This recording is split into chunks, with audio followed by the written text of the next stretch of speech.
Macam mana boleh bagi warga negara macam tu je? Oh, ini Indonesia dengki. Come on lah. Saya tengok juga Indonesia ni. Kita bukan sokong Indonesia.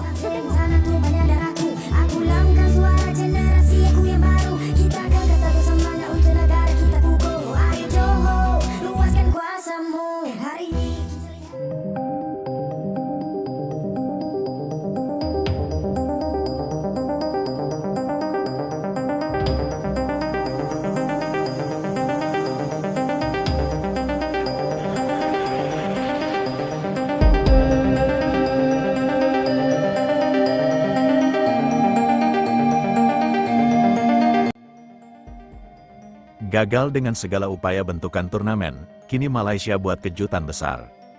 Malaysia bersama Qatar dan Arab Saudi bentuk mini turnamen bulan Maret bertajuk Arabic Cup. Namun sebelum kita lanjut ke berita terlengkapnya, alangkah baiknya bagi kalian untuk menekan tombol like terlebih dahulu. Dan yang belum subscribe, tolong subscribe channel ini dulu. Karena satu like dan satu subscribe dari kalian itu ternyata bisa menambah pundi-pundi pahala untuk kalian. Dan bagi orang baik yang sudah subscribe dan like channel ini, saya pribadi ucapkan terima kasih dan yuk, langsung saja kita ke pembahasannya. FAM, kali ini enggak bakal gagal. Ada satu pola yang kalau kita tarik mundur beberapa tahun ke belakang terasa makin jelas.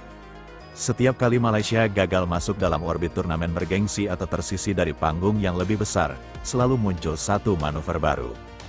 Bukan sekedar uji coba biasa, bukan sekedar agenda FIFA Matchday yang normal.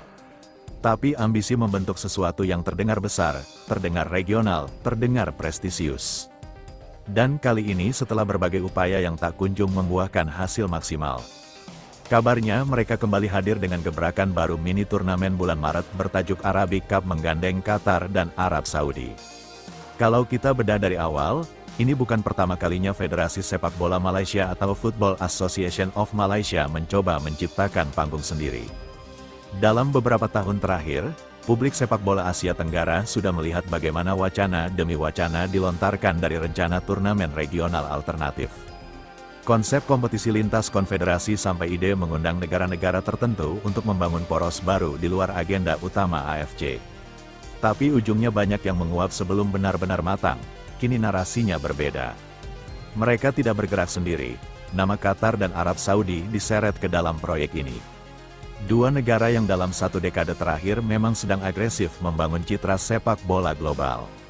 Qatar sudah pernah menjadi tuan rumah FIFA World Cup 2022, sebuah panggung yang mengubah wajah infrastruktur dan positioning mereka di mata dunia. Arab Saudi pun tak kalah ambisius menjadi tuan rumah berbagai event internasional dan bahkan mengamankan status tuan rumah FIFA World Cup 2034. Secara branding, dua nama ini punya bobot. Disinilah publik mulai bertanya, apakah ini benar-benar turnamen dengan fondasi kuat atau sekedar langkah reaktif agar tidak kembali tertinggal dalam dinamika sepak bola kawasan? Label Arabic Cup sendiri menarik. Secara historis, dunia sudah mengenal Arab Cup yang mempertemukan negara-negara Arab di bawah koordinasi regional dan sempat digelar resmi oleh FIFA pada 2021. Namun mini turnamen yang dikabarkan ini terdengar berbeda. Skala kecil digelar bulan Maret dan melibatkan Malaysia yang secara geografis bukan bagian dari Timur Tengah. Jadi jelas ini bukan kelanjutan resmi dari Arab Cup yang sudah ada, melainkan semacam versi mini atau proyek kolaboratif baru. Kalau kita membaca pernyataan dari pihak FAM yang menyebut kali ini enggak bakal gagal. Ada nada defensif sekaligus ambisius. Kalimat itu seperti pengakuan tak langsung bahwa upaya-upaya sebelumnya memang belum berhasil. Dan dalam komunikasi publik, pernyataan seperti ini biasanya muncul ketika tekanan internal dan eksternal sedang tinggi. Supporter menuntut progres, ranking FIFA jadi sorotan, hasil di level regional belum sepenuhnya memuaskan. Secara strategis, menggandeng Qatar dan Arab Saudi bisa dibaca sebagai upaya mencari legitimasi. Dua negara itu punya kekuatan finansial, infrastruktur modern, dan jaringan politik olahraga yang luas. Kalau mini turnamen ini benar-benar terrealisasi dengan dukungan fasilitas kelas dunia, tentu daya tariknya meningkat. Tapi sepak bola bukan cuma soal venue megah atau sponsor besar, ia soal konsistensi, kepastian peserta, kalender yang sinkron dengan FIFA Matchday, dan pengakuan resmi. Pertanyaan berikutnya, bagaimana posisi AFC, Apakah ini murni agenda uji coba di bawah jendela internasional atau proyek di luar struktur resmi? Karena kalau tidak selaras dengan kalender konfederasi, potensi benturannya besar. Klub-klub bisa keberatan melepas pemain, nilai kompetitifnya dipertanyakan. Bahkan ranking poin FIFA pun bisa jadi tidak signifikan jika statusnya sekedar friendly non-me. Di sisi lain, dari perspektif Malaysia, langkah ini bisa dimaknai sebagai upaya keluar dari bayang-bayang Asia Tenggara. Selama ini rivalitas mereka selalu dikaitkan dengan Indonesia, Thailand, atau Vietnam. Dengan masuk ke orbit Timur Tengah, ada kesan ingin naik kelas, ingin bergaul dengan negara yang punya exposure global lebih luas. Secara psikologis, ini penting untuk membangun citra bahwa Harimau Malaya tidak hanya bermain di lingkaran yang itu-itu saja.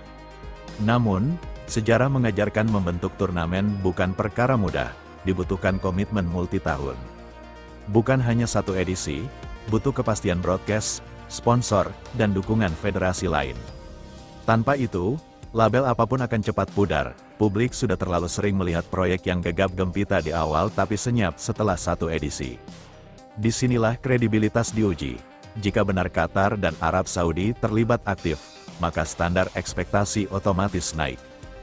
Dunia tahu bagaimana Qatar membangun stadion berteknologi tinggi menjelang Piala Dunia 2022.